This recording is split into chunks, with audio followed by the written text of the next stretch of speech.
La Contrahistoria. Un programa presentado y dirigido por Fernando Díaz Villanueva.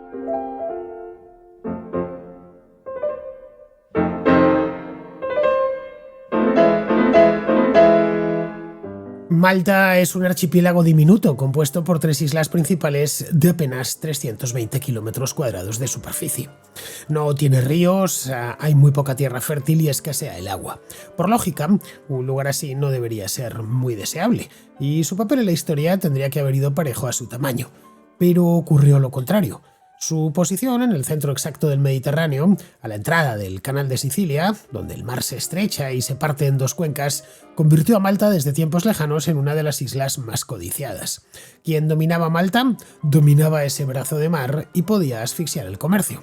Llegó a ser tan importante que en la Segunda Guerra Mundial se ganó el apodo de portaaviones insumergible. A ese valor se sumaba el de contar con uno de los mejores puertos naturales del Mediterráneo, situado en la costa norte, donde los caballeros de San Juan levantaron la ciudad fortificada de La Valeta. 5 grandes asedios han definido su historia. El primero fue en el año 870, cuando los aglavíes de Ifriqiya arrasaron la ciudad bizantina de Melita, tras un sitio dirigido por el ingeniero Halaf al-Hadim. La plaza fue saqueada, sus murallas demolidas y su población esclavizada o pasada a cuchillo. Los conquistadores no querían quedarse, solo neutralizar la isla. Décadas después la repoblaron colonos musulmanes llegados desde Sicilia, que dejaron una herencia permanente, el maltés, único idioma semítico escrito en alfabeto latino de toda la Unión Europea. El segundo asedio fue el de Medina en 1429.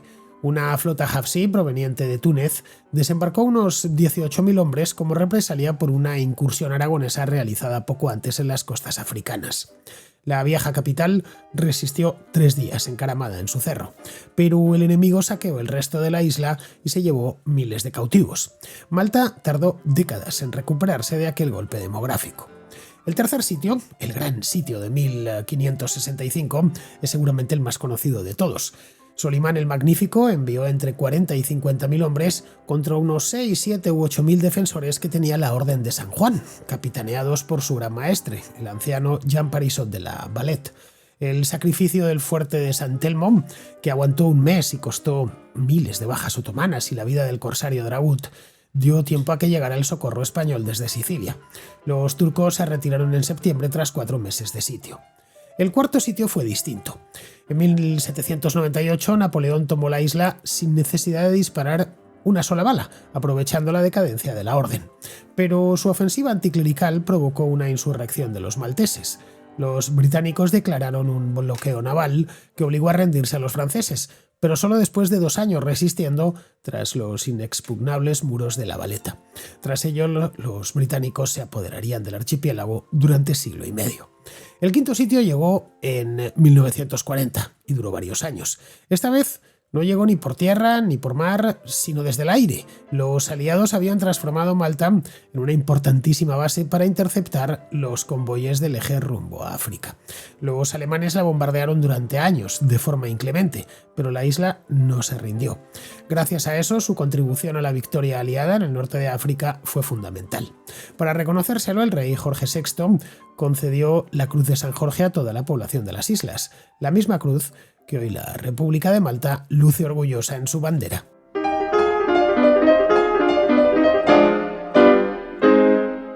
Quien busque Malta en un mapa tardará algo de tiempo en dar con ella. Es un archipiélago realmente pequeño, apenas un puntito entre Sicilia y África. Lo que entendemos como Malta, hoy una próspera república independiente, miembro de la Unión Europea, está formada por 3 islas principales: la isla de Malta, la isla de Gozo y la isla de Comino. Luego además tiene unos pocos islotes, deshabitados todos obviamente por su pequeño tamaño, pero juntos no suman ni 320 kilómetros cuadrados. La mitad aproximadamente, para que nos hagamos una idea, de la superficie del municipio de Madrid. Es ninguna de las 3 islas, por supuesto. Gozo y Comino no las tienen, no lo tienen, pues son muy realmente pequeñas, pero Malta, que es la mayor, tampoco. No tiene ríos, apenas hay tierra fértil, la poca que hay es toda tierra de secano, con muy malos suelos y una productividad por hectárea muy baja, porque llueve poco, los suelos son pobres, muy rocosos, el agua dulce escasea, de tal modo que durante siglos los malteses aprendieron a recogerla del cielo mediante albercas y a sacarla de pozos con gran maestría. Un territorio así, estéril como vemos, minúsculo, tendría que haber pasado inadvertido por la historia, o prácticamente inadvertido. Nadie hubiera, o no demasiada gente, hubiera deseado vivir allí. Pero ocurrió justo lo contrario. Pocas islas han sido tan codiciadas, tan bombardeadas, tan disputadas como este archipiélago minúsculo, que a primera vista no parece no valer nada. La explicación la tiene la geografía. Malta se encuentra anclada en el mismo centro del Mediterráneo, a la entrada del Canal de Sicilia, un punto en el que el Mediterráneo se estrecha y se parte en dos cuencas. La oriental, que es en la que está Turquía, Egipto, Grecia, y la occidental, que es en la que están Italia, España, Francia y esa parte del norte de África, Argelia y Marruecos. Son las dos grandes mitades del Mediterráneo divididas por Sicilia y por esta pequeña isla de Malta. Está concretamente a unos 90 kilómetros, 80-90 kilómetros de la costa sur de Sicilia y a unos 300 de las costas africanas. Cualquier barco que pase del Levante al poniente mediterráneo o que vaya de Italia al norte de África tiene que pasar por sus inmediaciones necesariamente. Durante siglos, quien dominaba Malta dominaba ese brazo de mar. Eso les permitía a quien lo dominase asfixiar el comercio, cortar los suministros de un ejército enemigo, como sucedió en la Segunda Guerra Mundial, o proyectar su poder en todas direcciones. La Malta, al estar en el medio, se puede proyectar el poder hacia el norte, hacia el sur o hacia cualquiera de los dos lados, hacia el este o hacia el oeste. Los estrategas del siglo XX, ya en plena Segunda Guerra Mundial, decían que Malta era un portaaviones insumergible. No se podía hundir porque está hecho, obviamente, es tierra emergida, está hecho de roca viva. A ese valor estratégico, a esa posición estratégica que tiene Malta, fácil de comprobar con una sola mirada al mapa, se suma otro regalo de la naturaleza que también se advierte desde arriba, también se advierte mirando el mapa. Mirando mapas es una afición que yo recomiendo adquirir, sobre todo si a uno le gusta la historia, porque explica mucho de la historia. Primero hay que conocer la historia, obviamente, pero si la conocemos, la historia tiene lugar se reproduce en un lugar físico. Bien, esos lugares físicos determinan muy a menudo, casi siempre, determinan los acontecimientos políticos, sociales, económicos. Bien, en este caso es clarísimo. Este regalo de la naturaleza que le dio Dios a los malteses se ve perfectamente en cuanto acercamos un poquito. Hay que cambiar de escala, eso sí, concentrarse en la costa norte de la isla principal. Y vemos en esta isla, la isla de Malta, que tiene uno de los mejores puertos naturales del Mediterráneo. Es una doble lengua de mar, muy profunda, muy bien abrigada, ramificada en varias ensenadas que son perpendiculares a los puertos principales y, en fin, en la que te cabe una armada entera. Sin importar su tamaño, la puedes fondear, poner a resguardo de tormentas, de enemigos. Y en el centro de esta lengua, de estas dos lenguas de mar, hay una península. La península de Estiberra se llama. Es muy fácil de defender, tanto por mar como por tierra. Y es ahí donde se encuentra la capital, una ciudad de gran belleza, por cierto, llamada La Valeta, levantada por los caballeros de la Orden del Hospital en el siglo XVI. Es una ciudad fortaleza fastuosa.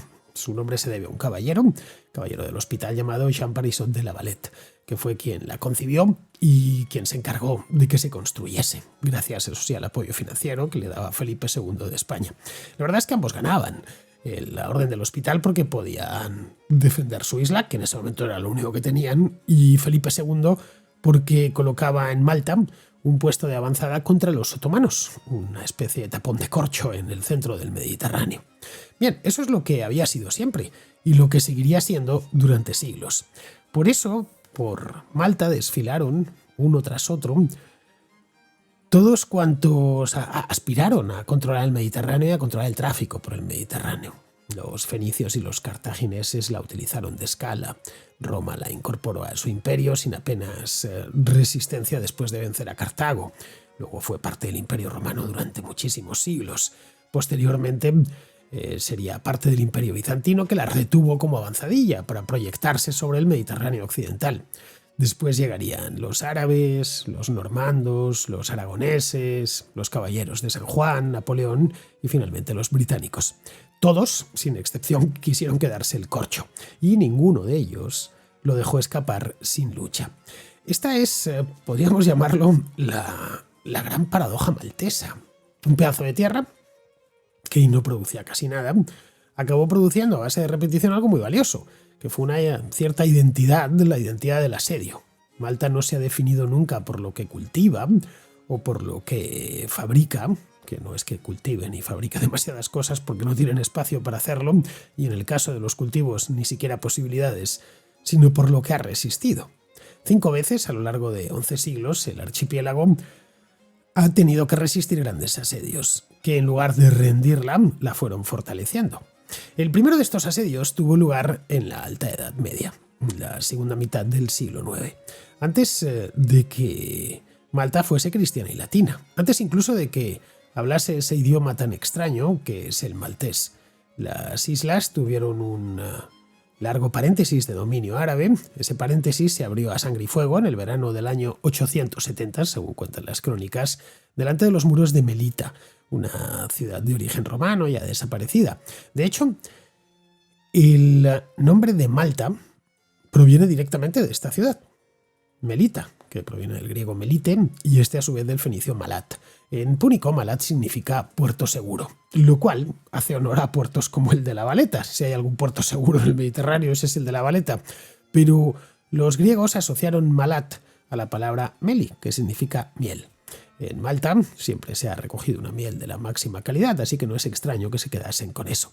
De Melita a Malta ya hay solo un pequeño salto, aunque por lo general, cuando los hispanohablantes leemos o decimos la palabra Malta, lo primero que se nos viene a la cabeza es la malta de la cerveza, es decir, el cereal, por lo general cebada, necesario para su elaboración.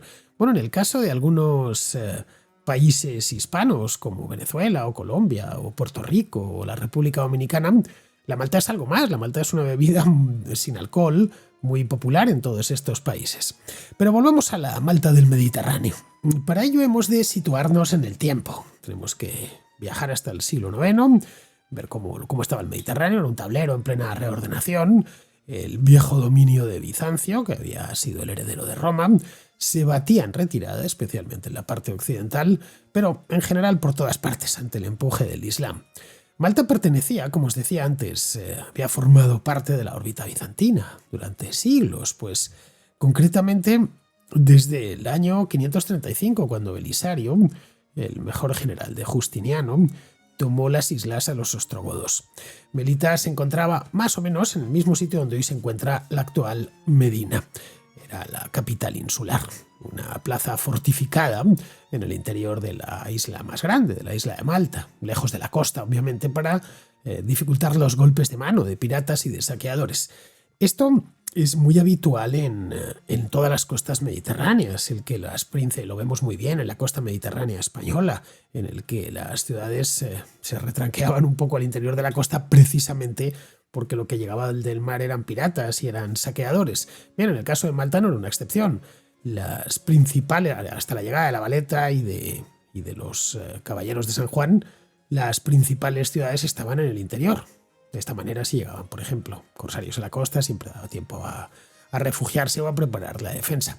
Bien, Malta no fue una excepción durante buena parte de su historia, hasta que los caballeros de San Juan decidieron aprovechar ese puerto natural y, lo más importante de todo, fortificarlo, porque un puerto es muy bueno, y en este caso es buenísimo, pero de nada te sirve si no está debidamente reforzado con baluartes, se ha construido un castillo costero que lo defienda, un poco lo que podemos encontrar en lugares, por ejemplo, en España como Cádiz o como Cartagena.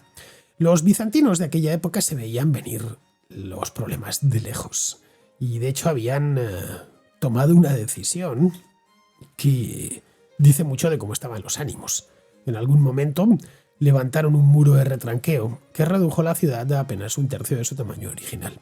Todo esto se ha podido demostrar mediante excavaciones arqueológicas. De hecho, se conservan algunas ruinas de aquella melita romana y bizantina. Es decir, que lo que hicieron fue achicar el perímetro para defenderlo mejor, renunciar a las afueras para salvar el centro.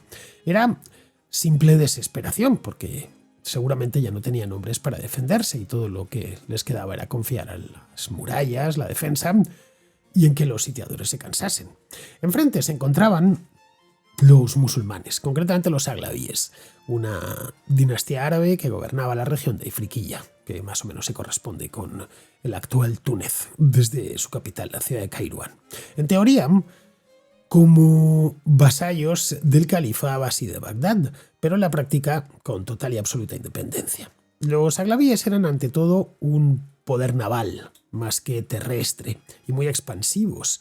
Desde el año 827 habían emprendido ya la conquista de Sicilia, una campaña que fue larguísima, con la que fueron arrancando la isla los bizantinos, pues casi ciudad por ciudad. Malta, que está relativamente cerca de Sicilia, está colgada a solo 80-90 kilómetros al sur de Sicilia, era de hecho el último reducto de Bizancio en aquella zona. Las islas como tal no tenían mucho valor, como tal, las islas de forma intrínseca, pero su posición era demasiado amenazante. Dejarlas en manos cristianas equivalía a que los bizantinos controlasen el paso de Sicilia hacia Italia y de Italia hacia el Mediterráneo oriental. Eso evidentemente no estaban dispuestos a consentirlo. El primer intento fue un fracaso. En el año 868, una expedición al mando de Jalaf al-Hadim, que era un liberto de origen esclavo, reputado, según las fuentes, como un gran ingeniero de asedios, se estrelló contra las defensas maltesas.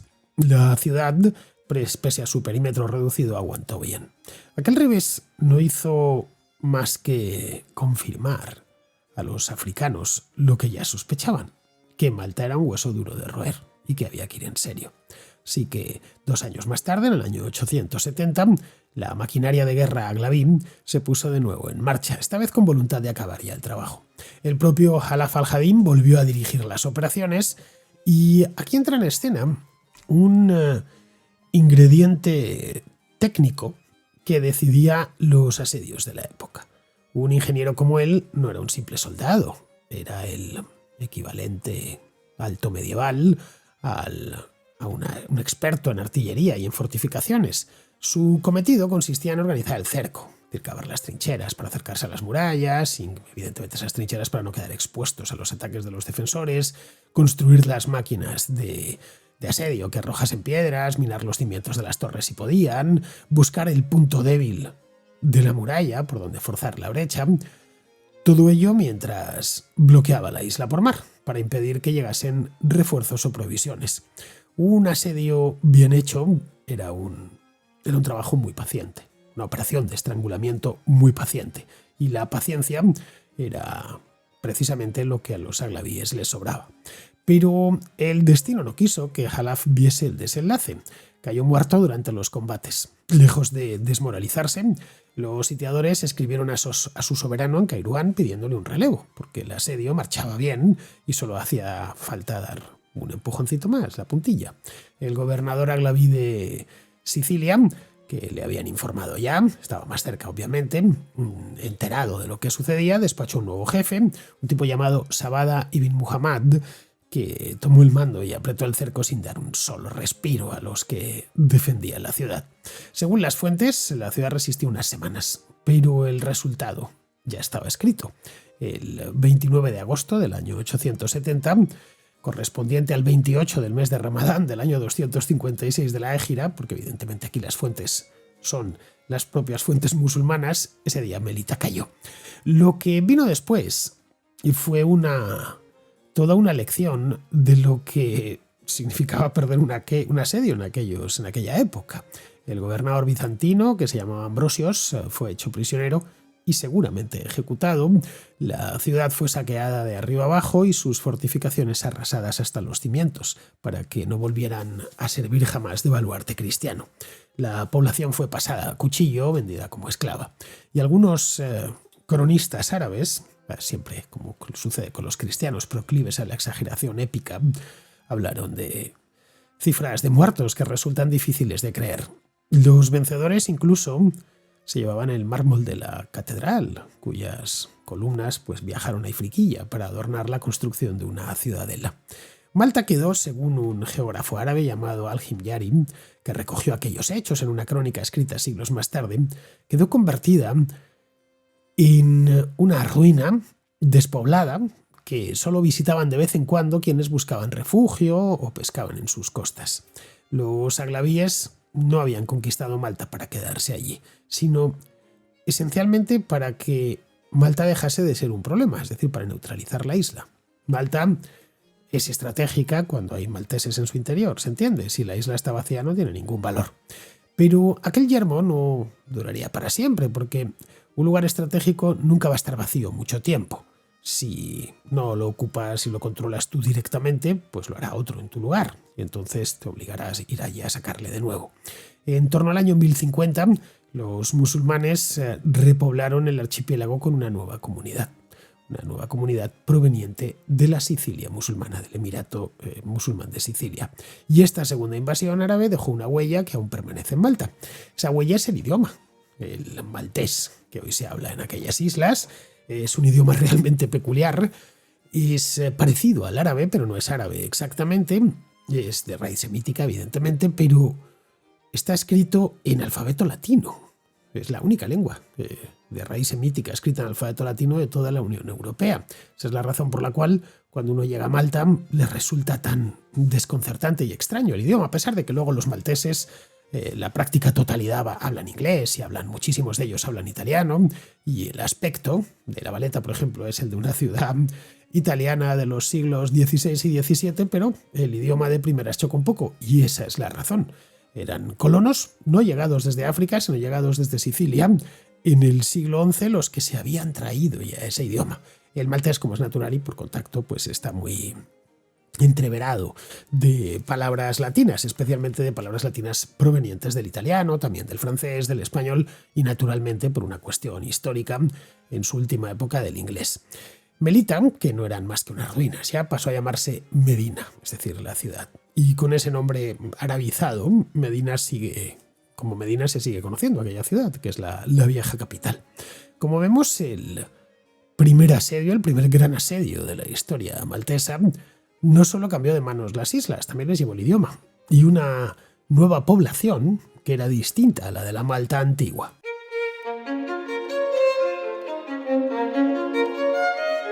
5 siglos y medio después de la caída de Melita, Malta había cambiado de dueño varias veces y de religión al menos una. Los normandos que conquistaron Sicilia arrebataron el archipiélago a los musulmanes en el siglo XI y desde entonces las islas fueron pasando de mano en mano por el clásico juego de herencias, matrimonios y guerras que caracterizaba a la Europa de aquella época. En 1429, Malta formaba parte del Reino de Sicilia, que a su vez pertenecía a la Corona de Aragón, gobernada entonces por Alfonso V el Magnánimo, un monarca que, aunque era rey de Aragón, estuvo siempre obsesionado con Italia. De hecho, pasó la mayor parte de su reinado allí en Italia. Tras la conquista de Nápoles en 1442, decidió incluso establecer allí su corte permanente en el Castelnuovo napolitano. Los territorios peninsulares los dejó a cargo de su esposa, María de Castilla. Él mismo terminaría muriendo en Nápoles y allí fue enterrado en un convento hasta que 2 siglos más tarde sus restos fueron trasladados a España, al monasterio de Poblet, que es donde se encuentran actualmente. Bien, pues Malta era uno más de los dominios italianos de Alfonso V. Uno especialmente importante, no era especialmente importante ni especialmente rico, era importante en tanto que estaba en un sitio estratégico, pero no era un lugar al que desde luego el rey pensase viajar, ni se acordase especialmente de él. Los aragoneses lo controlaban por su valor estratégico, no por lo que se pudiese sacar de aquellos peñascos en mitad del mar. En 1426 sus habitantes incluso habían reunido el dinero necesario para comprar su independencia de los nobles y ser dependientes directamente de la corona, es decir, ser un territorio de realengo.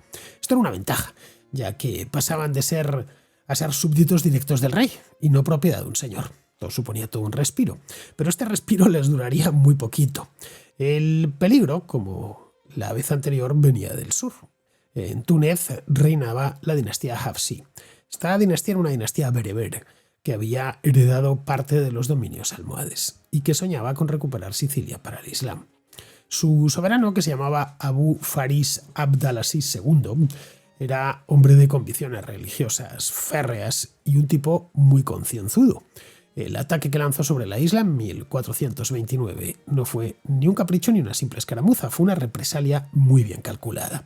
5 años antes, en 1424, una expedición aragonesa, comandada por el infante Pedro de Aragón, había asaltado las islas Kerkena, que están frente a la costa de Túnez. Los aragoneses hicieron un gran botín y se llevaron esclavos para luego venderlos. Los hafsíes no eran de los que se dejan una afrenta sin cobrar. El Mediterráneo de aquella época además funcionaba así. Había una contabilidad de agravios que se saldaba pues en cuanto se tenía la ocasión, y con sangre y esclavos, golpe por golpe y saqueo por saqueo. Malta, que estaba plantada en medio del camino, pues era el objetivo natural. En septiembre de 1429, los hafsíes desataron una ofensiva de grandes dimensiones. Tras tomar y arrasar la ciudad siciliana de Mazara, una flota hafsí de unos 70 navíos desembarcó en las costas maltesas. Un ejército bastante grande. Las fuentes hablan de 18.000 hombres, 200 caballos, al mando de un jefe llamado Caid Ridaban. Algo así, evidentemente, los malteses no podían resistirlo. Había desembarcado más gente de la que vivía en la isla. La población total de las islas en aquel entonces no pasaba de los 10-12.000 habitantes, de los cuales pues en torno a 4 o 5.000 estaban en condiciones de empuñar las armas con cierta competencia, es decir, que eran hombres y jóvenes, vamos. Solo una pequeña guarnición aragonesa había, de profesionales, y luego los hombres de la Degma, que era una milicia insular, en la que el servicio era obligatorio para todo varón que hubiera cumplido los 16 años. Pero, por lo demás, en Malta, quitando esa pequeña guarnición aragonesa, eran todos campesinos y artesanos que se convirtieron de la noche a la mañana en soldados y tuvieron que defender con lo opuesto una capital rodeada por un enemigo que los superaba pues, en una proporción de 4-1, de 4-1. Pero Medina resistió. La vieja Melita, ahora rebautizada ya con el nombre árabe que aún conserva, seguía siendo una plaza fuerte. Lo había sido en la antigüedad y lo seguía siendo en plena Edad Media. La razón es que estaba encaramada en un cerro, y sigue encaramada en un cerro. Medina es una de las ciudades más bonitas, de los lugares más bonitos de Malta. Se conserva además muy bien con sus murallas, su catedral en el centro, tiene una vista muy evocadora. Bien, pues esto de lo que hoy vemos bonito y fotografiable en aquel entonces era un lugar estratégico y sobre todo un lugar que trataba de disuadir a posibles invasores de meterse con ello por solo el tamaño de las murallas y el hecho de que estuviese arriba. Esas murallas habían ido mejorando con los siglos y sobre todo tenía una posición dominante que obligaba al atacante a subir y a exponerse. Durante 3 días los hafsíes se lanzaron con furia contra los muros de Medina. Combatieron encarnizadamente, probaron las defensas, buscaron la brecha, pero el asalto directo a una ciudad amurallada, bien defendida, seguía siendo en el siglo XV una de las empresas más costosas que un ejército podía cometer. Más aún en un lugar aislado, como era Malta, pobre, también, y lo era muchísimo. Los defensores además tenían la ventaja de la altura, del muro, de la desesperación de quien lucha por su casa y por no acabar en un mercado de esclavos en Túnez. Ridaban comprendió que tomar Medina le saldría demasiado caro y que además la isla era muy pobre, no podía mantener a tanta gente, a tantos miles de hombres, en una isla que de natural daba de comer a unas 10.000 personas, pero ellos eran el doble de eso. Así que optó por lo seguro, que era saquear el resto de la isla. Los invasores se cebaron con lo que quedaba fuera de las murallas. Destruyeron Rabat, que era el arrabal que se extiende a los pies de Medina, arrasaron el monasterio de San Agustín, devastaron aldeas, cultivos. Cuando reembarcaron para marcharse, sí llevaban consigo un botín humano de unos 3.000 malteses cargados de cadenas, quizá más. Según algunos cronistas fueron 3.500. Bueno, prácticamente toda la población de la isla de Gozo fue capturada. Unos 900 de los mejores hombres de la isla murieron sobre el terreno. Sumémosle a eso el hecho de que los hafsíes habían devastado los campos, los graneros, las granjas, se habían llevado los animales, o los habían matado para comérselos. Esto significaba que los malteses que quedaban habían perdido las cosechas, habían perdido sus animales de granja, habían perdido el grano. Eso hizo que se desatase una hambruna que se cobró aún más vidas. Para una comunidad tan pequeña y además sin escapatoria, no podían ir a ningún lado. Esto en Europa, esa población pues podría haberse dispersado en el continente europeo, pero allí no. Aquello fue, perder de golpe a un porcentaje tal de su gente. Fue un desastre demográfico el que tardarían décadas en recuperarse. En solo unas semanas había perdido más de la mitad de su población. Especialmente además de su población más valiosa, los hombres y mujeres jóvenes, que eran siempre los primeros en ser capturados, porque tenían mejor salida, como es normal en los mercados de esclavos africanos. Los soberanos de Sicilia tuvieron que hacer lo posible por estimular la emigración a Malta para volver a poblar unas islas que se habían quedado nuevamente medio vacías.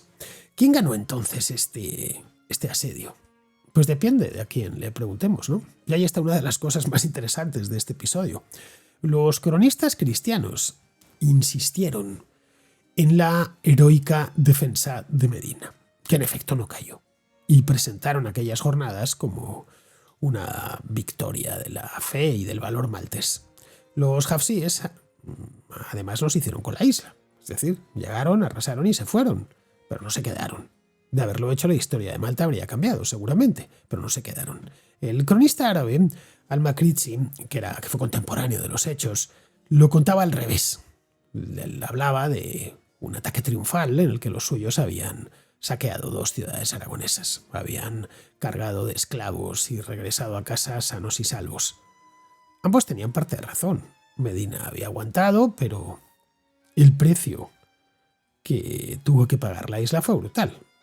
Aquella ambigüedad se quedó grabada en la memoria colectiva de los malteses a través de leyendas piadosas, historias de santos que habían intervenido para salvar la ciudad y relatos que se transmitieron de padres a hijos. Tan hondo caló este asedio que cuando llegó el asedio verdaderamente grande, el de 1565, los malteses le tuvieron que añadir un adjetivo, el adjetivo del gran sitio, el gran asedio, para distinguirlo del anterior, el de 1429, que hasta entonces había sido pues como el gran trauma de los isleños. Ese gran sitio, que es el de 1565, es seguramente el más famoso de su historia, es el que vamos a ver ahora.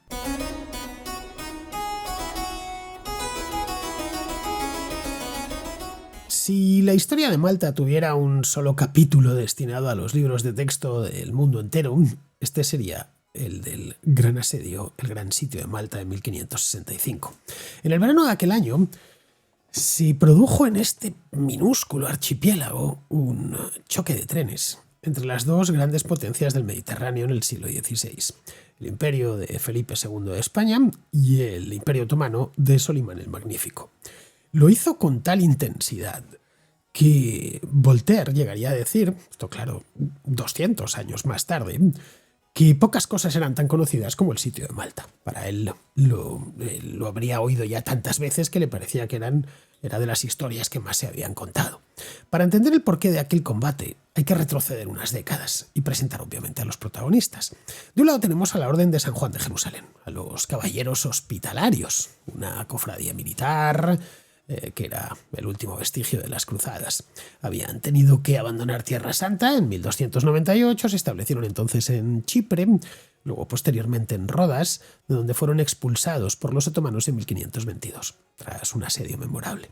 Recurrieron entonces al que era el monarca más poderoso de la cristiandad, que era Carlos V, que tuvo a bien cederles la isla de Malta. La controlaba obviamente en calidad de rey de Aragón. Carlos V había heredado de su abuelo Fernando el Católico todos los dominios de la corona de Aragón, y en esos dominios estaba obviamente la isla de Malta. Se la cedió en 1530, a cambio de un tributo simbólico. Los caballeros tendrían que enviarle a España todos los años un halcón peregrino, concretamente como pago del alquiler de la isla y como símbolo de lealtad. Los caballeros aceptaron, pues porque no tenían otra cosa. Y de hecho, estuvieron enviando un halcón todos los años a España durante 268 años, hasta 1798. La entrega se hacía el día de Todos los Santos. Al principio lo enviaban al virrey español en Sicilia, luego ya directamente a España, donde un caballero hacía la entrega del halcón en persona al rey de España en el Palacio Real. El halcón maltés, que así es como se le llamaba, pasaba al Real Gremio de Halconeros, que estaba en Madrid y que, por cierto, sigue existiendo. No es descabellado pensar que muchos de los halcones que vuelan hoy en España sean descendientes de aquellos halcones que llegaban desde Malta. Pero si el halcón maltés ha pasado a la historia, no es tanto por esto que os acabo de contar, sino por una novela de Dashiell Hammett que luego John Huston llevó al cine en 1941. No es una película histórica como podríamos pensar, es puro cine negro y además del bueno. El MacGuffin es la estatuilla de un halcón con unas joyas muy valiosas en su interior. Los caballeros de San Juan no enviaban una estatuilla, enviaban un halcón vivo, pero el novelista necesitaba algo más llamativo y sobre todo más imperecedero. Volviendo con nuestros caballeros del hospital, Rodas y Chipre eran mejores islas que Malta, especialmente Chipre, que era una isla, sigue siendo una isla bastante grande. Pero, claro, como era lo que había, los caballeros, que provenían de toda la Europa católica, se afanaron en fortificar la isla, para que no les pasase lo mismo que les había pasado en Rodas. Convirtieron sus puertos en la base de una gran flota que navegaba con patente de corso concedida por el rey de España, una flota que hostigaba sin descanso el tráfico marítimo otomano. Esto era algo que a los otomanos de la época les traía de cabeza, claro. El Imperio Otomano estaba en su apogeo, el sultán Solimán el Magnífico era señor de un dominio que se extendía desde Hungría hasta Egipto y que había humillado a la cristiandad asediando la mismísima ciudad de Viena. Para Solimán, aquel avispero ubicado en el centro del Mediterráneo de corsarios cristianos patrocinados por el rey de España era una afrenta intolerable. Así que decidió arrancarlo de raíz. La armada que envió fue, proporcional al poder del sultán, claro. Entre 40 y 50.000 hombres embarcados en unas 180 a 200 naves. Aquella fue una de las mayores fuerzas anfibias de la época. Pero el mando estaba dividido. Y este fue el primer gran error del sultán. El ejército de tierra lo dirigía Mustafa Baja. La flota estaba al cargo del almirante Piyale Baja y a ambos se les ordenó ponerse a las órdenes de un corsario, del corsario Dragut, el temido Turgut Reis, cuando llegase desde Libia, desde Trípoli. 3 cabezas para un solo cuerpo, con las rivalidades que eso y las vacilaciones que todo eso acarrea, no puede funcionar. Frente a ellos, la orden tenía en aquel momento entre 500 y 700 caballeros, reforzados, cierto es, por soldados españoles e italianos con experiencia y por la milicia maltesa. Pero en total, en las cuentas más generosas, el total rondaba entre los 6, 7, 8.000 defensores, ni uno más. Al frente de todos ellos, un anciano de unos 70 años con voluntad de hierro, el gran maestre de la orden, Jean Parisot de la Valette. Era un veterano con muchos años y muchos kilómetros a sus espaldas, que había sido incluso esclavo en las galeras turcas y que no pensaba rendirse jamás. Los otomanos desembarcaron el 18 de mayo de 1565 y allí cometieron su segundo error.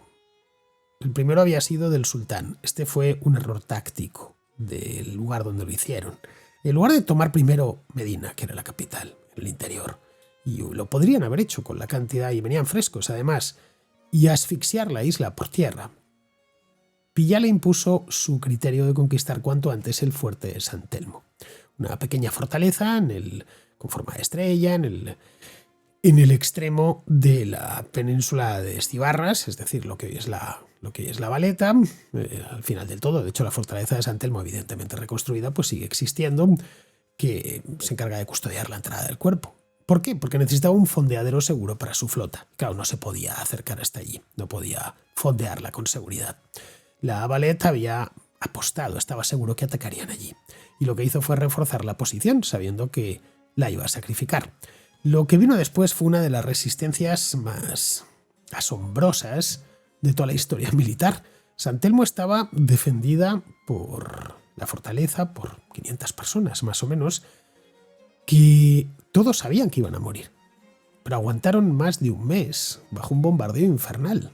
Cada día que aquel pequeño fuerte se mantenía en pie era un día ganado para la salvación de la isla, y así lo entendieron sus defensores, que fueron cayendo uno a uno hasta que murieron todos.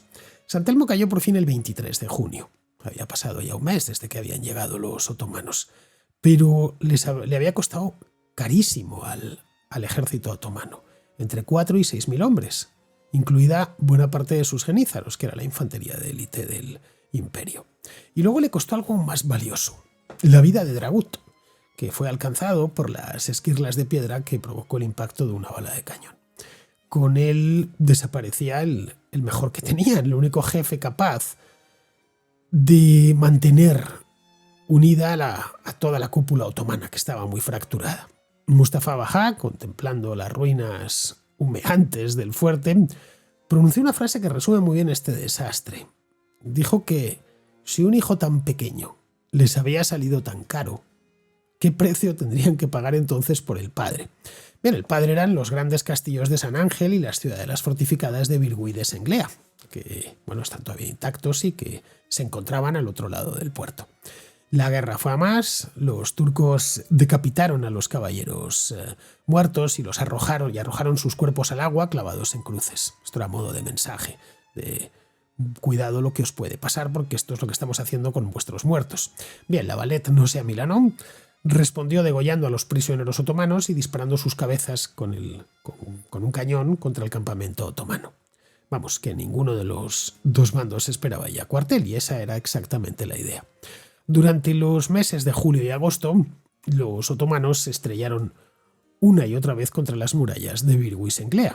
Lo hicieron todo, combinaron el bombardeo de artillería, minas excavadas bajo los cimientos de los muros, asaltos frontales una oleada tras otra.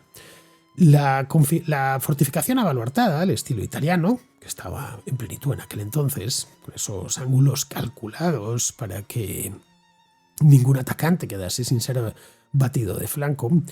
Esto os lo explicaba bien en aquella contrahistoria que hice sobre la revolución militar.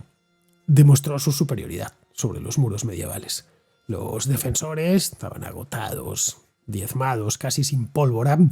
Resistían porque no les quedaba otra y porque esperaban el socorro prometido por el rey de España. Ese socorro se estaba preparando a menos de 100 kilómetros en Sicilia, donde el virrey, se llamaba García de Toledo, llevaba meses reuniendo con lentitud una fuerza de auxilio. García de Toledo no tenía demasiada prisa. Los otomanos sí. La estación de campaña se iba acabando, el otoño amenazaba con tormentas que atraparían la flota otomana lejos de casa y el tiempo jugaba en contra de los sitiadores. A comienzos de septiembre, la flota de García de Toledo se hizo a la mar. No era muy grande, iban solo unos 8.000 hombres de refresco que desembarcaron en el norte de la isla.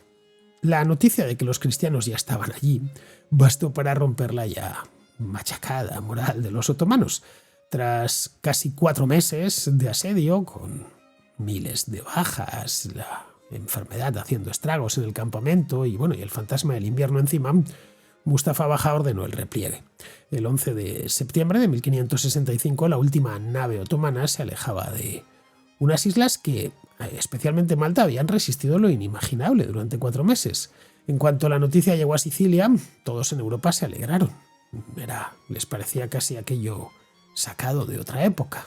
La vieja orden hospitalaria de San Juan había salvado Malta y con ella se había frenado el avance otomano en el Mediterráneo occidental. La Valette pasó a la historia. En el promontorio donde había resistido San Telmo, levantó una nueva fortaleza y, sobre todo, una nueva ciudad detrás, planificada como una ciudad fortificada, que es la que lleva su nombre, se llama La Valeta, y ese nombre nos conduce, andando el tiempo, hasta el siguiente asedio.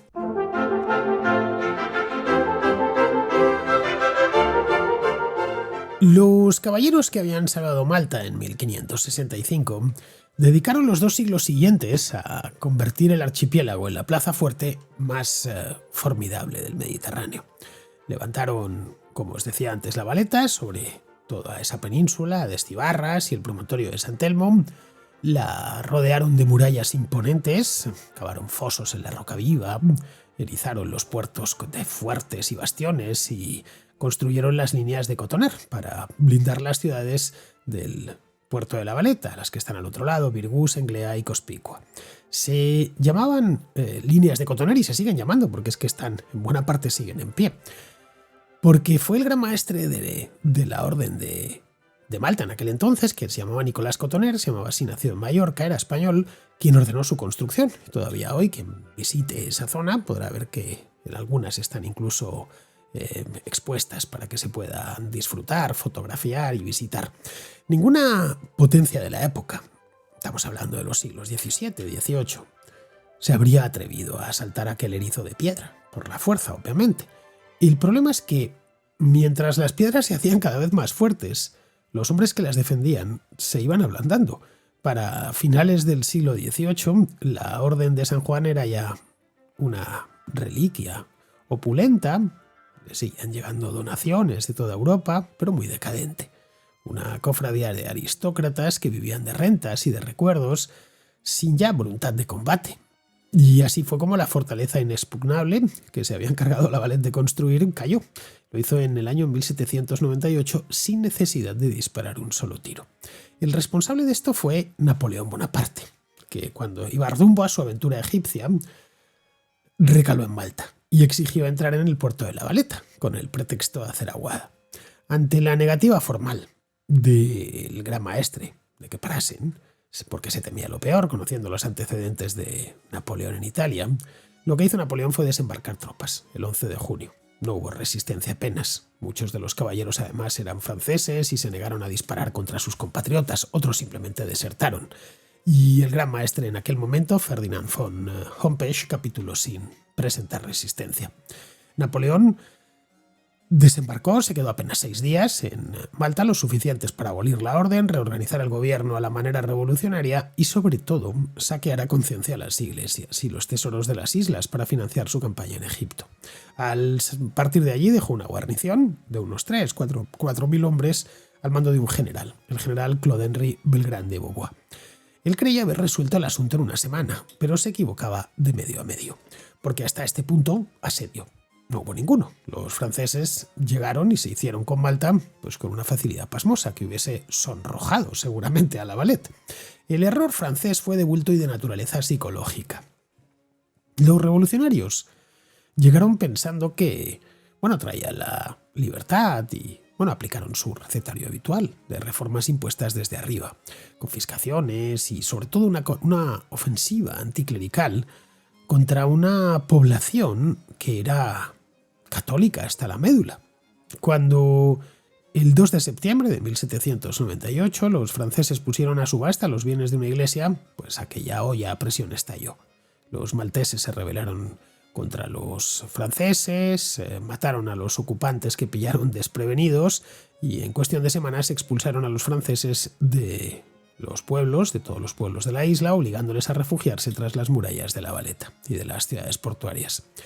A partir de aquí, la propia Malta, ya sin la orden que había sido abolida, tuvo que defenderse. Fue, en sentido estricto, una insurgencia. La encabezaron algunos nobles locales, como un notario que se llamaba Emanuele Vitale, un canónigo llamado Francesco Saverio Caruana, que organizaron una especie de gobierno provisional. El pueblo maltés, por primera vez en su historia, tomaba las riendas de su propio destino. Pero este asedio fue un tanto peculiar. Los insurgentes malteses tenían a los franceses en La Valeta y en las ciudades portuarias, en Senglea, en Virgo, etc., pero defendidos detrás de las líneas de Cotoner. Pero no podían echarlos. Aquellas murallas que los caballeros habían erigido para proteger a los malteses de los invasores, protegían ahora a los invasores de los malteses. Los campesinos que iban armados con escopetas y con cañones viejos no tenían la más mínima posibilidad de asaltar la fortaleza, que era la más poderosa del Mediterráneo en aquel momento. La única vía que les quedaba era rendirla por hambre, claro. Pero si querían que el cerco por hambre fuese efectivo, tenían que bloquear el puerto, no quedaba otra. Para ellos también que el puerto estuviese cerrado era un problema. Ojo, suponía un problema serio ya que les aislaba de Sicilia. Los malteses no tenían flota, la flota estaba en el interior del puerto, de modo que suplicaron ayuda a las potencias enemigas de Francia, especialmente ayuda a Gran Bretaña. La respuesta llegó de la mano del almirante Nelson, que acababa de aniquilar a la escuadra francesa en la batalla del Nilo y andaba sobrado de barcos. Primero envió una escuadra compuesta por barcos de sus aliados portugueses y en octubre de 1798 puso al frente del bloqueo al capitán Alexander Ball, un marino que acabaría gobernando y ganándose de tal modo el cariño de los isleños que hoy tiene hasta un monumento en La Valeta. El asedio se convirtió entonces en lo que Beauvoir sabía desde el principio. Una competición por ver quién moría de hambre antes. Si los franceses de dentro o los malteses de fuera. El general francés, de cualquier modo, demostró una tenacidad admirable. En la peor de las causas, pero admirable. Racionó los víveres con mano de hierro, arrancó préstamos forzosos a los nobles que se habían quedado malteses dentro de La Valeta, y además luego los expulsó a toda de la ciudad a la población civil para no tener bocas inútiles que alimentar.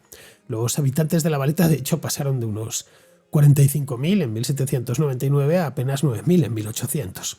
Con esas medidas, Beauvoir estiró unas provisiones calculadas para 7 meses, consiguió estirarlas a 2 años completos. Los franceses intentaron romper el cerco, por mar, en varias ocasiones, pero cada convoy de socorro era interceptado por los británicos. En febrero de 1800 cayó la escuadra del contraalmirante Perret, que fue muerto en combate, y en marzo otro barco, el navío Guillermo Tell, para que nos entendamos, fue apresado al tratar de escapar cargado de tropas. Sin refuerzos, sin comida, ya sin esperanza, la posición se volvió insostenible. Así que el 5 de septiembre de 1800, después de 2 años de bloqueo, Beauvoir se rindió. Lo hizo además con un gesto que marcaría el futuro de Malta. Entregó la plaza no a los malteses, que eran quienes en definitiva les habían puesto sitio, sino a los británicos, que llevaban estaban bloqueando en el mar y habían prestado ayuda, pero quien corrió con el grueso del sitio contra las tropas napoleónicas habían sido los malteses. Llevaban 24 meses combatiendo y muriéndose de hambre para liberar su propia isla.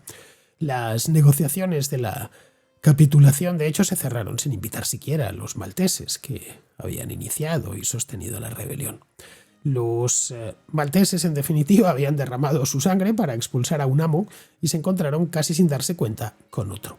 Los británicos, además, que demostraron ser un amo mucho más inteligente y benigno que los franceses, no tenían intención alguna de desprenderse de su presa.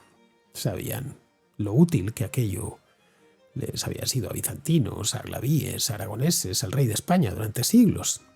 Controlar Malta era tener la llave que abre la puerta que separa las dos partes del Mediterráneo.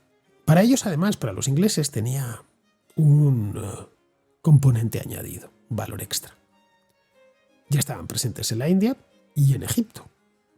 Malta era perfecta, como un puerto seguro, segurísimo, de paso para sus flotas que se dirigían a Oriente. Se complementaba a la perfección con Gibraltar, y luego lo haría con Chipre, cuando ya en tiempos de la reina Victoria se hicieron con la isla gracias a una cesión del sultán otomano. En 1800, aquel agravio no impidió que la mayor parte de los malteses recibiera a los ingleses con alivio, pero sembró una semilla que tardaría siglo y medio en germinar. Malta quedó en manos británicas, algo que el Tratado de París ratificaría en 1814, y con ello se abriría el último capítulo de esta historia de asedios, el más terrible de todos por la escala de destrucción que traería consigo.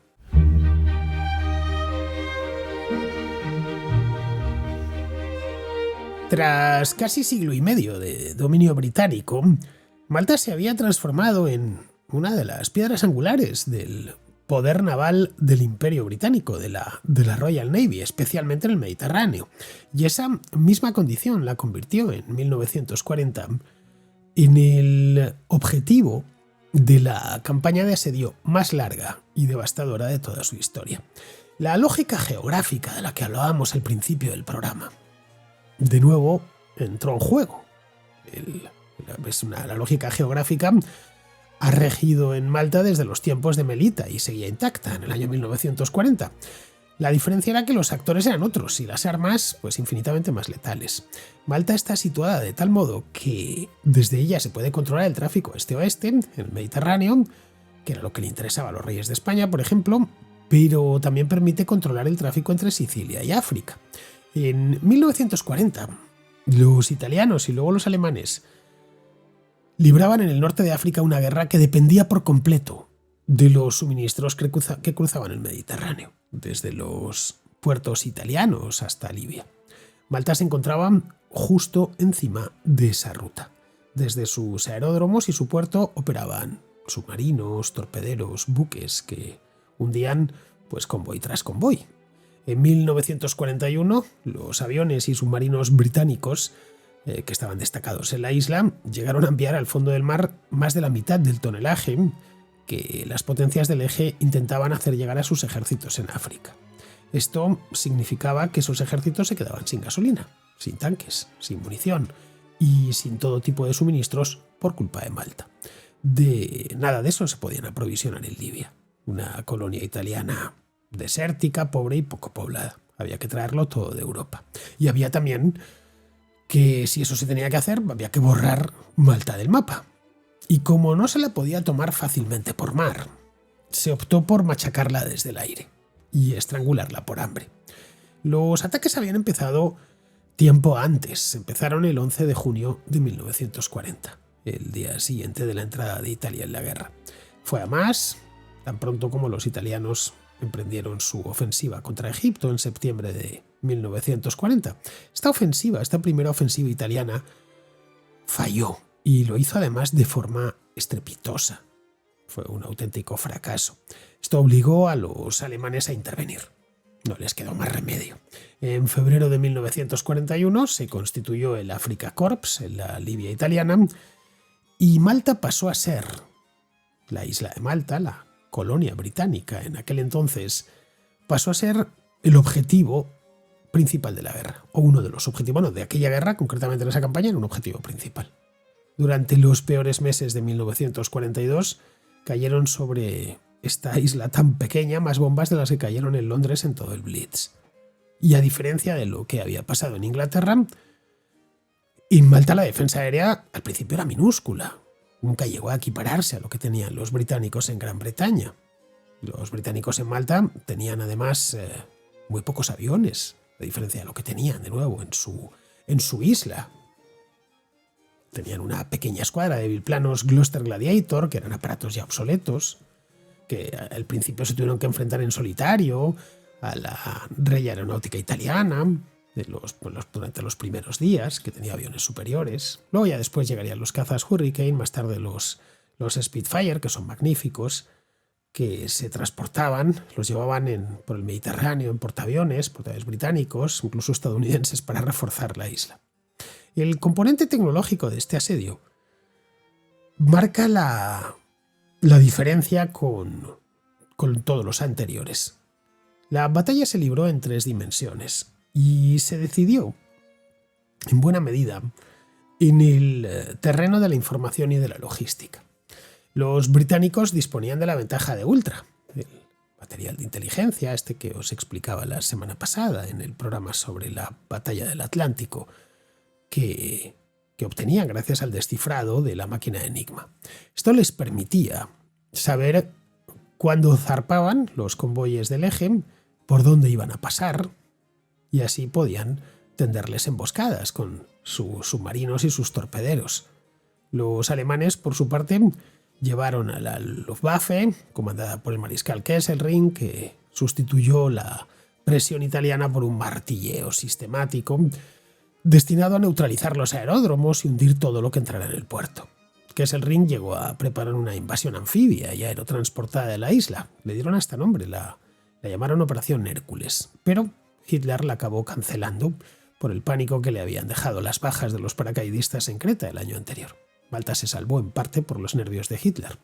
El arma decisiva del sitiador no era, una vez más, una bomba, era el hambre, como había sucedido, por ejemplo, en el sitio del siglo XV o en el de los franceses del siglo XVIII.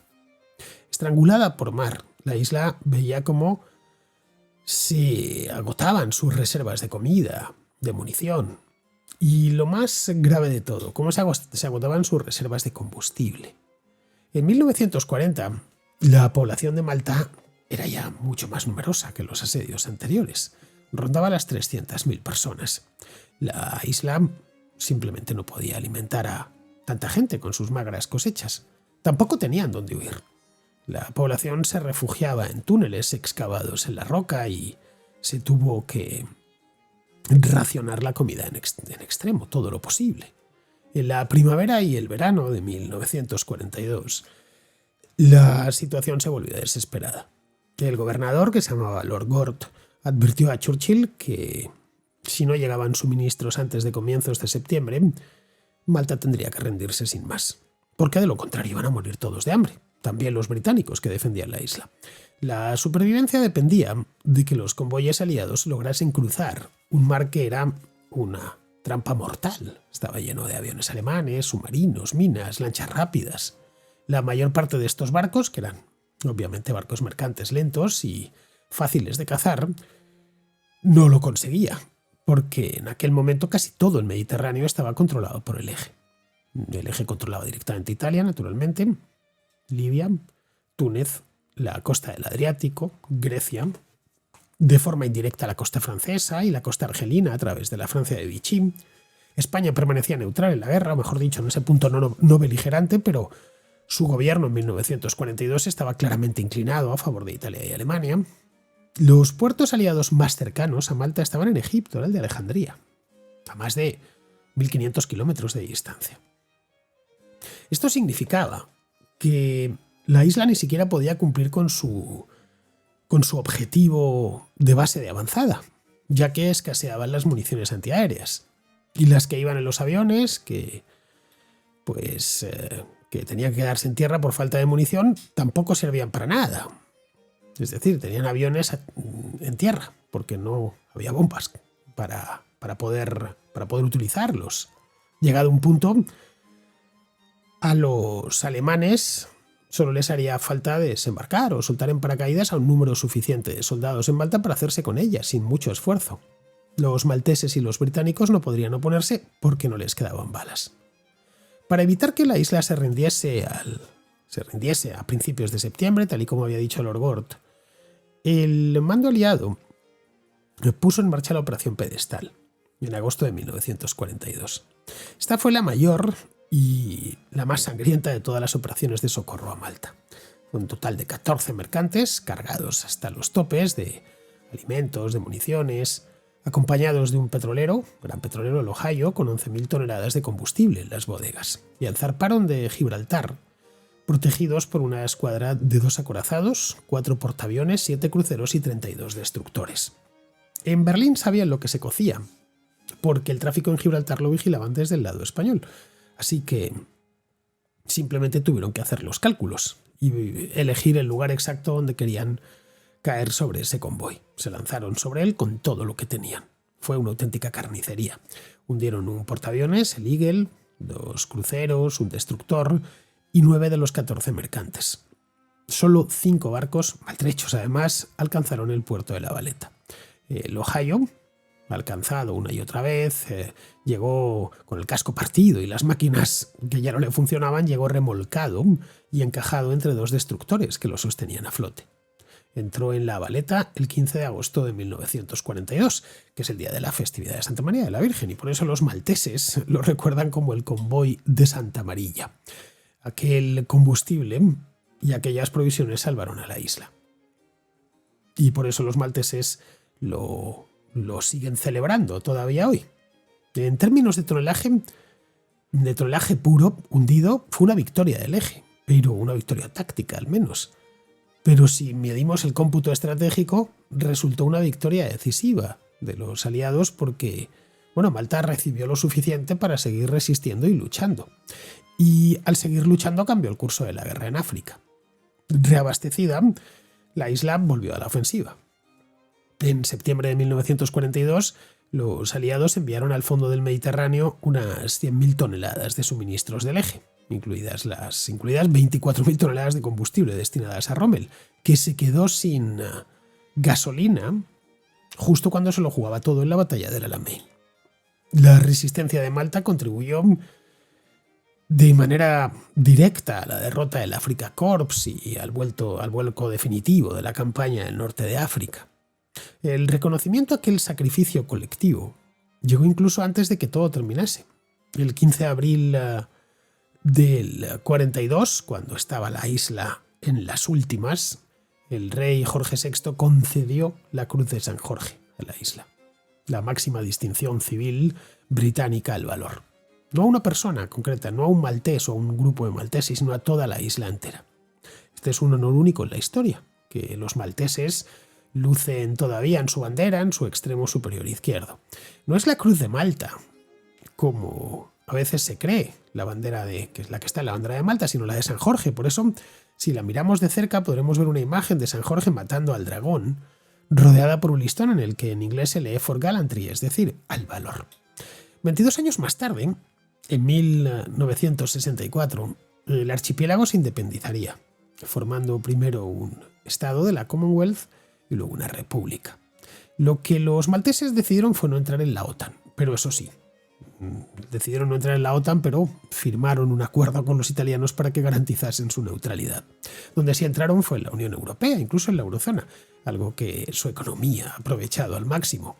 A finales del siglo XX, la segunda mitad, los malteses decidieron tomarse un respiro después de una historia tan agitada.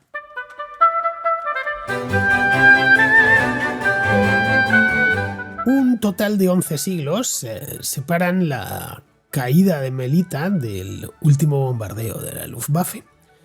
Pero si echamos la vista atrás, vemos que es siempre la misma historia. Cambian los imperios, cambian las banderas, cambian las armas, pues que van desde el ariete y la catapulta al Spitfire y la máquina de Enigma. Pero el guión es exactamente el mismo, es idéntico. Una potencia con ambiciones imperiales sobre el Mediterráneo, mira el mapa, tropieza con este pequeño archipiélago en mitad del mar y comprende que necesita controlarlo. Entonces envía una flota y las murallas o los cielos de Malta vuelven a rodearse de enemigos. 5 veces se ha repetido la escena a lo largo de la historia y 5 veces la geografía ha dictado sentencia, antes incluso de que sonase el primer cañonazo. Malta, digamos que no eligió su destino, se lo impuso su posición geográfica. La geografía, lo comentaba al principio, a menudo manda por encima de la voluntad de los hombres. Un archipiélago sin ríos, sin bosques, sin minas, sin apenas tierras de labor, un lugar que por sus recursos tendría que haber pasado desapercibido, se convirtió en uno de los pedazos de tierra más disputados del mundo, por la simple razón de estar donde estás. Donde está, que es un lugar estratégico. El tapón del Mediterráneo, el portaaviones insumergible, todas esas metáforas dicen lo mismo con palabras distintas. Quien poseía Malta tenía en la mano el control del comercio y por eso pues el control del comercio y la capacidad de proyectar fuerza. Por eso todos, aglavíes, hafsíes, aragoneses, otomanos, franceses, británicos, estuvieron dispuestas a pagar por Malta un alto precio. Vamos, que la isla en sí mismo no valía nada, pero el lugar donde estaba la isla lo valía todo. Hoy los malteses son un pueblo tranquilo y pacífico, dedicado a cosas útiles como el comercio, la banca, el turismo, pero claro, las huellas de su historia están ahí. Tanto asedio dejó su marca escrita sobre el terreno. Hoy Malta es seguramente el mayor museo de arquitectura militar del mundo. Cada época depositó su estrato defensivo, como los anillos de un árbol marcan los años. Los bizantinos achicaron el perímetro de Melita para poderla defender. Ojo, ya os decía antes que ruinas de Melita todavía se conservan. Los normandos y los aragoneses hicieron y rehicieron las murallas de Medina que resistieron a Caid de Ridavan. Los caballeros de San Juan, escarmentados por el gran sitio, cubrieron el archipiélago de bastiones, de fosos, de líneas fortificadas, hasta convertir La Valeta en la ciudad fortaleza más poderosa de Europa. Desde luego la más inexpugnable. Bueno, esa misma era tan inexpugnable que terminaría sirviendo de refugio a quienes la habían invadido. Aprovechando un momento de debilidad, que fueron los franceses de Beauvoir. Los británicos luego horadaron la roca con túneles y refugios en los que La población, toda la población de la isla tuvo que refugiarse ante los bombardeos en la Segunda Guerra Mundial. La historia de Malta se puede leer en sus piedras igual que en sus libros, porque cada generación construyó pensando que hizo cosas pensando que el asedio tarde o temprano llegaría. No sé, pocos lugares del planeta han vivido tan obsesionados con defenderse y pocos tuvieron tantas razones para estarlo. Otra de esas huellas no es tanto física como humana. Cada uno de esos sitios dejó un sedimento en el carácter y en la cultura de los malteses. El dominio árabe, después de la conquista de 870, y el repoblamiento posterior les dejó una lengua, ese idioma semítico escrito en letras latinas, que aún les distingue de todo el resto de Europa. La de 1429 quedó grabada como el primer gran trauma colectivo. Bueno, tanto que al segundo sitio hubo que llamarlo grande para diferenciarlo del de 1429. Este gran sitio de 1565 les unió para siempre a un catolicismo militante, el de los caballeros de la Orden de San Juan, y a la idea de ser un baluarte de la cristiandad. La revuelta contra Napoleón empezó precisamente porque Napoleón estaba atacando a su propia religión, a sus propias iglesias, estaba saqueando las iglesias. Y les dio además por primera vez la experiencia de tomar en sus manos su propio destino y sentirse como algo diferenciado, con identidad propia. El asedio del siglo XX, el de la Segunda Guerra Mundial, ya les dio el símbolo definitivo, esa cruz de San Jorge, concedida no a un héroe concreto, no a un héroe maltés, sino a una isla entera, que los malteses pues se encargaron de coser a su bandera y que, bueno, todavía la ondean, como un recordatorio de que allí resistió un pueblo que en principio no debería haber resistido. Y en ese punto se cierra el círculo de toda esta historia. Malta empezó siendo un objeto, una pieza que las potencias se disputaban. Sí, por supuesto, preguntar a los isleños su parecer. Bizancio la retuvo, los aglavíes la arrasaron, Aragón la heredó, Carlos V la alquiló a cambio de un halcón, Napoleón la tomó de paso y los ingleses se la quedaron sin invitar siquiera a los malteses a la mesa en la que se la quitaron a los franceses. Durante siglos, Malta fue algo que se poseía, se cedía o se conquistaba, pero nunca fue algo que decidiese por su cuenta. Fue a fuerza de aguantar cerco tras cerco. Y esto es importante porque fueron muchos siglos cuando ese objeto se fue poco a poco convirtiendo en sujeto.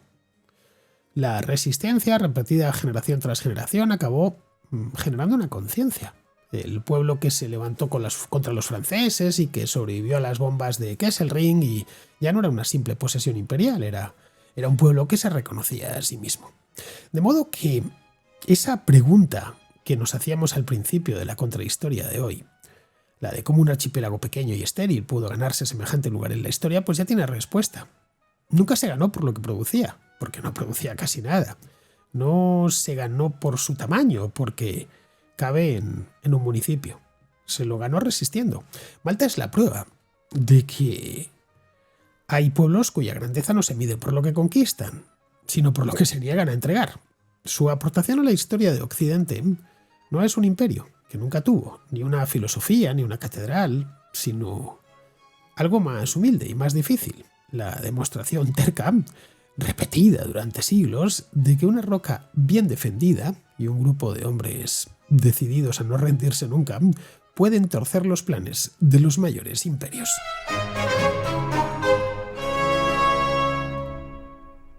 Espero que os haya gustado esta contrahistoria dedicada a los 5 grandes sitios de Malta. Es un complemento a otra contrahistoria que hice hace ya mucho tiempo sobre la Orden del Hospital, más conocida en nuestros días como Orden de Malta, sin más. En aquel momento pasé por encima del gran sitio de 1565 porque, aunque quienes resistieron fueron los caballeros de San Juan, llega un momento en el que estos caballeros terminan saliendo de la isla. Entonces, solo en la contrahistoria que hice sobre la Orden de San Juan, solo paré la historia de Malta en 3 siglos, en esos 3 siglos de control de la isla por parte de estos caballeros. En el programa de hoy nos hemos centrado en la isla. Mejor dicho, las islas que conforman Malta. Son muy pequeñas, pero están cargadas de historia. Bueno, tanto que La de Malta figura como destino en la lista de un próximo contraviaje. Bien, pasamos ahora con el contrasello, donde como todas las semanas aguardan los contraescuchas con sus dudas y reflexiones históricas. El contrasello. El espacio de ruegos, preguntas y reflexiones de la contrahistoria. Empezamos con Santiago, que tiene una consulta sobre la guerra civil. Hola Fernando, buenos días. Soy Santiago, te mando este audio desde Almendralejo, en Badajoz, y te lo mando para una consulta y una petición, ¿vale? Si la consulta que te hago no debería ser por esta vía, te pido disculpas. El tema es que me he suscrito a la contrahistoria. Y el último capítulo al que tengo acceso, o sea, el más antiguo al que tengo acceso, es la batalla del Somme. No sé si ese es el primero con el que comenzaste la contrahistoria o hay algunos anteriores y si hay alguna vía o alguna forma de acceder a esos capítulos anteriores de la batalla del Somme en el caso de que lo subiera. La plataforma en la que estoy suscrito es iVoox, ¿vale? Y por otro lado, la petición que te hago es que me gustaría que trataras en algún momento en la contrahistoria el tema de la guerra civil española. Creo que es un tema que da para más de una contrahistoria, porque cuando hablo con la gente me doy cuenta de que muchos no saben los motivos reales que dieron lugar a esa guerra y cómo transcurrió y algo de la posguerra, ¿vale? No sé, lo mismo, eso ya lo has tratado y yo no tengo acceso a esos capítulos. Si fuera así, pues nada, desde luego te pido disculpas. Y por otro lado, nada, agradecerte el programa que haces, que nos permite pasar unos buenos ratos, ¿vale? Muchas gracias por todo y un abrazo.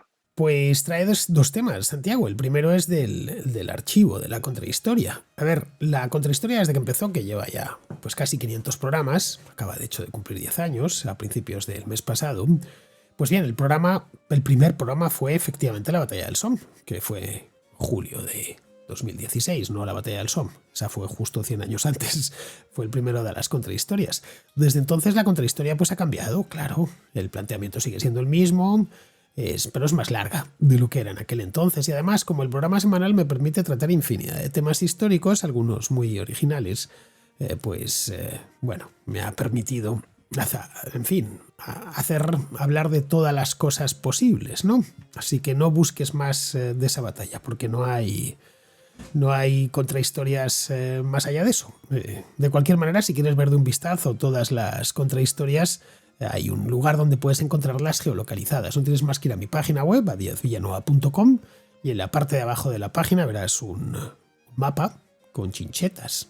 Bien, ahí están geolocalizadas casi todas las contrahistorias. No sé, quizá faltan algunas porque son imposibles de geolocalizar, pero aún así las tienes también en mi página web, en la pestaña de la contrahistoria. Lo que hago es en mi página web es subir la introducción del programa con su enlace a iVoox y a YouTube. Hacerlo en mi página web es además buscarlo es mucho más rápido que hacerlo en cualquiera de estas dos plataformas. Respecto a lo que preguntas de la guerra civil, a ver, hace solo un mes hice poco más de un mes. No, un mes exacto, más o menos, sí, coincidió de hecho. Hice un programa sobre la guerra civil, coincidiendo con el 80 aniversario. Lo hice con Miguel Ángel, no el 80, que el 80 aniversario, el 90 aniversario que hemos celebrado este año, del comienzo de la guerra civil. Lo hice con Miguel Ángel Santamarina, que ha escrito un libro muy interesante sobre la guerra civil. Mi intención era que, o es por lo menos, que a lo largo de los próximos años pueda ir aprovechando los aniversarios, los próximos 3 años, ¿no?, para ir relatando algunos de los episodios principales de la guerra, como, no sé, la batalla de Madrid, cuyo 90 aniversario será ahora en otoño, la batalla del Ebro, el Frente del Norte, la batalla de Guadalajara, Brunete, etcétera, ¿no?, Teruel. La guerra civil la conozco bastante bien y si he tardado tiempo en empezar a tratarla no ha sido algo deliberado. Simplemente había otros muchos temas que abordar. Ten en cuenta que la contrahistoria es un programa de historia que trata cualquier periodo histórico y todas las especialidades dentro de la historia, desde La historia del arte, la militar, la económica, la de las ideas, todas tienen cabida aquí. Desde el principio lo concebí así porque, bueno, yo no soy un especialista, soy un divulgador histórico, y como tal me gusta toda la historia de cualquier época y de cualquier lugar, aunque luego mi preferencia personal sea la historia contemporánea, pero me gusta también la de otras épocas. Ojo, no son compartimentos estancos, todo está interrelacionado. En el programa de hoy hemos pasado de la corona aragonesa, de la Edad Media, a la Orden de San Juan y de ahí a la Segunda Guerra Mundial, y todo en muy poco tiempo. Bien, vamos ahora con Miguel Ángel, que es de Granada, y que pregunta por la preponderancia de la corona de Castilla en la historiografía. Soy Miguel Ángel y te hablo desde Granada. Mira, soy bastante aficionado a tus contrahistorias, tus contracrónicas y ahora últimamente, por supuesto, también a las contracortes, porque solo te oigo por iVoox y me alegra mucho que lo hayas empezado a incluir también. Bueno, el tema que te quería comentar era que hoy estoy escuchando la historia de las guerras de Italia y siempre me he preguntado el hecho de que en la historia de España en general se le da muchísima importancia a lo que es toda la historiografía, todos los actos y todo lo que sucedió en el Reino de Castilla. Hombre, yo lo veo en parte lógico porque era el reino más grande de la península, pero me da la sensación de que el reino de Aragón siempre queda un poco apartado a la hora de explicárselo a los niños, a la hora de tener más importancia así en líneas generales. No sé, todo el mundo sabemos de lo que le pasó a Juana, la madre que es que no me gusta llamarle Juana la Loca, Juana I de Castilla. Todo el mundo conocemos la historia de Urraca, y si no la conocemos, siempre hemos escuchado hablar de ella. Sabemos la unión, siempre nos han explicado la unión de León con Castilla, de Covadonga y demás. Es verdad que el tema de la marca hispánica, de los carolingios y demás también se nos explica, pero lo que es la parte de las conquistas marítimas del Reino de Aragón, de cómo yo he escuchado incluso en algunos sitios, he leído de que llegaron a Grecia, de que fueron un reino muy dominante en el mar. No sé, eso me da la sensación de que siempre se deja un poco de lado y se hace mucho hincapié en el tema de la reconquista. Por otro lado, también lo veo un poco lógico, pero esa parte siempre como que se nos deja a los españoles un poco de lado. Hombre, entiendo que reinos como el de Granada, que era musulmán, pues no tenga tanta importancia en una cultura cristiana, que también la tiene, vaya, pero que tengan menos importancia en lo que es la Edad Media y hasta la Reconquista, que no haya tanto, también se perdieron muchos escritos y demás. Pero esa parte me resulta curioso que no se incide mucho, la parte de Aragón. Bueno, perdona si ha sido muy largo el audio. Enhorabuena por tu programa, bueno, por tus programas y ya está. Un saludo. Pues sinceramente, Miguel Ángel, la historiografía estudia con el mismo interés la corona de Aragón y la de Castilla. Encontrarás más estudios sobre la corona de Aragón en lo que hoy es Aragón, Cataluña, Valencia, Baleares, y más estudios sobre la corona de Castilla en otras partes de España. Pero vamos, eso tiene perfecta lógica. Donde más estudios sobre Borgoña se hacen es en la actual Francia, que ocupa el espacio físico de la antigua Borgoña. Donde más estudios se hacen del viejo reino de Gales es en la actual Gales. Las coronas de Aragón y Castilla, además, corrieron en paralelo y tuvieron una relación muy cercana durante siglos, hasta que terminaron unidas por arriba en tiempos de los reyes católicos. Hablas, por ejemplo, del caso de Juana de Castilla. Bien, era también Juana de Aragón, en tanto que su padre era Fernando el Católico. Ella, de hecho, fue la primera reina que hereda ambas coronas, que es reina propietaria tanto de Castilla como de Aragón. Respecto a lo que se enseña en el colegio, pues a ver, por lo que yo recuerdo, a mí me explicaron en el bachillerato muy bien lo que había, todo lo básico de la corona de Aragón, cómo se conformó, su expansión por el Mediterráneo, su relación con el sur de Francia, naturalmente con Castilla. En fin, eso entiendo que dependerá del colegio y también del lugar en el que se encuentre el colegio. Yo estudié el bachillerato en Madrid y ya te digo que a mí me lo explicaron bien. Entiendo que lugares como Barcelona, Valencia o Zaragoza pues incidirán más en la corona de Aragón por una cuestión geográfica. Ahora bien, ten en cuenta que la corona de Castilla a lo largo de los siglos XIII, XIV, XV, hasta que se une por arriba con la corona de Aragón, era más grande y estaba más poblada, por lo tanto, pues sucedieron más cosas que en Aragón. La cantidad de fuentes de las que se dispone es mayor. La historia la hacemos las personas, ¿eh? Y suceden más cosas en un reino de 5 millones de habitantes que en uno de 1 millón de habitantes. En el programa de hoy, pues, de hecho hemos pasado por encima a un rey de Aragón. Lo hemos comentado, que fue muy famoso, Alfonso V el Magnánimo, y su relación con la isla de Malta, que está vinculada directamente por su relación con la isla de Sicilia. El papel que tuvieron los aragoneses en el Mediterráneo en la Baja Edad Media fue importantísimo y eso se estudia en los colegios en España. Es un papel que además luego heredan los reyes de España en los siglos XVI, XVII y XVIII. Sí, también el XVIII, porque la presencia española en Italia se mantiene incluso durante la época borbónica, cuando Felipe V consigue colocar a 2 infantes en Nápoles y en Parma, y controlar además de nuevo los presidios de la Toscana. Esto fue una consecuencia directa de la política aragonesa en el Mediterráneo, inaugurada en el siglo XIII con la entrada en Sicilia. Luego ya llegaría Cerdeña y el Mediterráneo oriental, y ya en el siglo XV el reino de Nápoles. En fin, pues con esto vamos a terminar. Espero que os haya gustado y nada, me despido de todos vosotros. Hasta la próxima contrahistoria.